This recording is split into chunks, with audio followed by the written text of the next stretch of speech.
নমস্কাৰ বন্ধুসকল 1979 চনৰ কথা অসমত অবৈধভাৱে বাস কৰা যিখিনি বিদেশী নাগৰিক আছিলে তেওঁলোকক অসমৰ পৰা খেদি পঠিওৱাৰ উদ্দেশ্যেৰে সদৌ অসম ছাত্ৰ সন্থাৰ নেতৃত্বত এক প্ৰবল আন্দোলনে গা কৰি উঠিছিলে যাক আমি আচলতে অসম আন্দোলন নামেৰে জানো। তো বন্ধুসকল আজিৰ এই ভিডিঅ'টোত আমি অসম আন্দোলনৰ বিষয়ে সবিশেষভাৱে আলোচনা কৰি ভিডিঅ'টো আশা কৰিছোঁ শেষলৈকে চাব আৰু উপকৃত হ'ব। তো বলক আজিৰ ভিডিঅ'টো আমি আৰম্ভ কৰোঁ। বন্ধুসকল 24 মাৰ্চ 1979ৰ কথা মঙলদৈ লোকসভা সমষ্টিৰ সাংসদ হীৰালাল পাটোৱাৰীৰ হৈছিলে যাৰ ফলত কি হয় উপনিৰ্বাচন পাতিবৰ কাৰণে ভোটাৰ তালিকা সংশোধনৰ জাননী জাৰি কৰা হয় আৰু সেই সময়ত কি হয় বন্ধুসকল প্ৰায় 45,000 মান আপোনাৰ বিদেশী নাগৰিক ধৰা পৰে কেৱল মাত্ৰ সেই মঙলদৈ ডিষ্ট্ৰিক্টতে যাৰ ফলত পাছলৈ কি হয়গে আপোনাৰ সদৌ অসম ছাত্ৰ সন্থাৰ নেতৃত্বত এখন বিশেষ সভাৰ আয়োজন কৰে আৰু তাতে প্ৰফুল্ল কুমাৰ মহন্ত আৰু ভিগু কুমাৰ ফুকনদেৱক কি কৰে কমাণ্ডৰ সভাপতি আৰু সম্পাদকৰ দায়িত্ব প্ৰদান কৰে।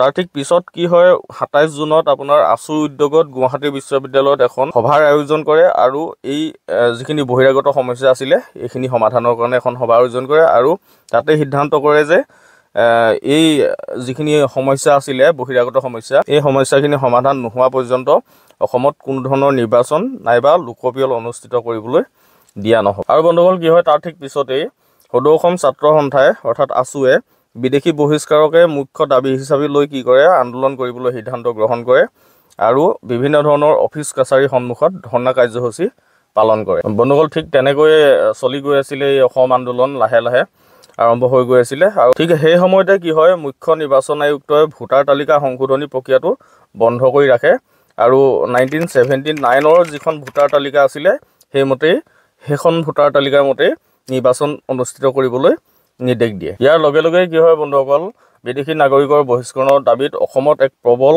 আন্দোলনৰ সৃষ্টি হয় আৰু 10 ডিচেম্বৰ 1979ত ভৱানীপুৰত খগেশ্বৰ তালুকদাৰ অসম আন্দোলনৰ প্ৰথমজন শ্বহীদ হয় আৰু এনেকৈয়ে আন্দোলন চলি গৈ থাকে। 1983 কথা বন্ধুসকল অসমৰ জনগণৰ প্ৰবল বিৰোধিতা আৰু বৰ্জনৰ পিছতো কি হয় চৰকাৰে নিৰ্বাচন অনুষ্ঠিত কৰে আৰু হিতেশ্বৰ শইকীয়াৰ নেতৃত্বত কংগ্ৰেছী চৰকাৰে শাসনভাৰ গ্ৰহণ কৰে। এই দমনমূলক নীতিৰ ফলত পিছলৈ অসম আন্দোলনে একদম জটিল এটা ৰূপ ধাৰণ কৰে। 1984 কথা বন্ধুসকল ইন্দিৰা গান্ধীৰ হত্যাৰ পিছত ৰাজীৱ গান্ধী ভাৰতৰ প্ৰধানমন্ত্ৰী হয় আৰু 1985 15 আগষ্টত কি হয় ৰাজীৱ গান্ধীৰ নেতৃত্বত কেন্দ্ৰীয় চৰকাৰৰ লগত সদৌ অসম ছাত্ৰ সন্থাৰ এখন চুক্তি স্বাক্ষৰিত হয় যাক আমি অসম চুক্তি নামেৰে জানো আৰু এই যিটো 6 বছৰীয়া আপোনাৰ বিদেশী বহিষ্কাৰৰ আন্দোলন আছিল এই আন্দোলনৰ ইয়াতে সমাপ্ত পৰে।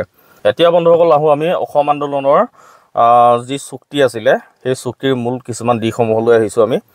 অসম চুক্তিৰ মূল দিশসমূহ হৈছে 1971 চনৰ মাত্ৰা নিৰ্ধাৰণ অৰ্থাৎ 24 মাৰ্চ 1971 চনৰ পিছত অসমলৈ অহা সকলোবিলাক অনুপ্ৰৱেশকাৰীক চিনাক্ত কৰি বাহিৰ কৰিব লাগে।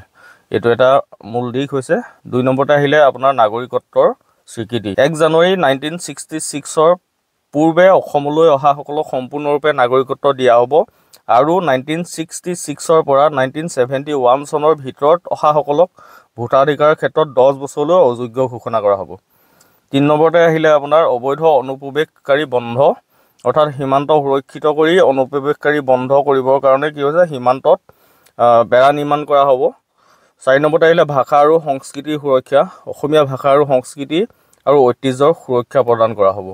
5 নম্বৰতে আহিলে উন্নয়নমূলক পদক্ষেপ অসমৰ যিটো সামগ্ৰিক ৰাজনৈতিক অৰ্থনৈতিক আৰু সামাজিক উন্নয়নৰ বাবে বিশেষ পদক্ষেপ লোৱা হ'ব। তো বন্ধুসকল আজিৰ ভিডিঅ'টো ইমানতে শেষ কৰিছোঁ। কেনে পালে জনাব। এটা নতুন টপিকেৰে সৈতে নতুনকৈ আৰম্ভ কৰিছোঁ ইয়াত চেনেলটোত। তো আশা কৰিছোঁ ভিডিঅ'টো ভালে পালে। যদি ভাল লাগিলে প্লিজ লাইক শ্বেয়াৰ আৰু কমেণ্ট কৰিব অকণমান আগুৱাই যোৱাত সহায় কৰিব। Thank U.